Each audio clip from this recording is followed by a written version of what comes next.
అందరికీ నమస్కారం అండి. Bachirao online computer guidance centre welcome అండి. ఈరోజు కరెంట్ అఫైర్స్లో ఇంపార్టెంట్ బిట్స్ మనం తీసుకున్నట్లయితే సైన్స్ అండ్ టెక్నాలజీ ఇది వెరీ ఇంపార్టెంట్. ఉపగ్రహ అనువర్తన సిస్టమ్ ఆన్ చిప్ను అభివృద్ధి చేసిన ఐఐటి ఏది అని అడుగుతున్నారు. ఈ యొక్క ఐఐటి దీన్ని తయారు చేసింది. ఆ ఐఐటి పేరు వచ్చి ఐఐటి హైదరాబాద్. క్యూఎస్ క్యారకెల్లిస్ సైమన్స్ 2026 సంవత్సరానికి విడుదల చేసిన గ్లోబల్ ఎంబీఏ ర్యాంకింగ్స్లో మొదటి స్థానంలో నిలిచిన బిజినెస్ స్కూల్. ఇది జనరల్ బిట్గా తీసుకోవచ్చు. దీన్ని సమ్ టైమ్స్ అడిగే అవకాశం ఉంది. Harvard school, university of Pennsylvania. ఈ జాబితాలో భారత్ నుంచి ఐఐఎం బెంగళూరుకి 59వ స్థానము, ఐఐఎం అహ్మదాబాద్కి 58వ ర్యాంకులు వచ్చాయి. అంటే బెంగళూరు 52 అండ్ అహ్మదాబాద్ 58. మానవ ఇన్సులిన్ మరింత చౌకగా తయారు చేసే కొత్త పద్ధతిని ఐఐటి పరిశోధకులు కనుగొన్నారు.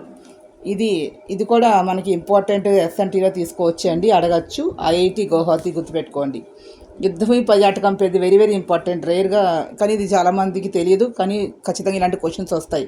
యుద్ధభూమి పర్యాటకం పేరుతో 2025 సెప్టెంబర్ 27 నుంచి భారత పర్యాటకులను యుద్ధ క్షేత్రాలను సందర్శించేందుకు అనుమతిస్తున్న రాష్ట్రం ఏది? ఇది స్టేట్ పేరు అడుగుతున్నారు. ఈ స్టేట్ వచ్చి సిక్కిం గుర్తుపెట్టుకోండి. నార్త్ ఈస్టర్న్ స్టేట్స్లో బహుపాక్షిక ఉమ్మడి సైనిక వ్యాయామం ZAPAD 2025 సెప్టెంబర్ 10 నుంచి 16 వరకు ఏ దేశంలో జరిగింది అని అడుగుతున్నారు. ఇది రష్యా. ఇలాంటివి ఎవరు చదవరు, కానీ ఇవి ఇంపార్టెంట్. అప్పుడప్పుడు అడుగుతూ ఉంటారు. మనం ఆన్సర్ చేయలేం, తప్పులు పెట్టుకోవడం. నెగిటివ్ మార్క్స్ వచ్చేవారు చాలామంది. గాలి నీటి సాయంతో విద్యుత్ ఉత్పత్తి చేసే పరికరాన్ని ఐటీ పరిశోధకులు అభివృద్ధి చేశారు. ఇది పేపర్ అయితే అర్థమవుతుందండి. ఐఐటి ఇండోర్. వాణిజ్య పెట్టుబడిని ప్రోత్సహించడానికి భారతదేశం ఇటీవల ఏ దేశంతో ద్వైపాక్షిక పెట్టుబడి ఒప్పందం BIAపై సంతకం చేసింది అని అడుగుతున్నారు.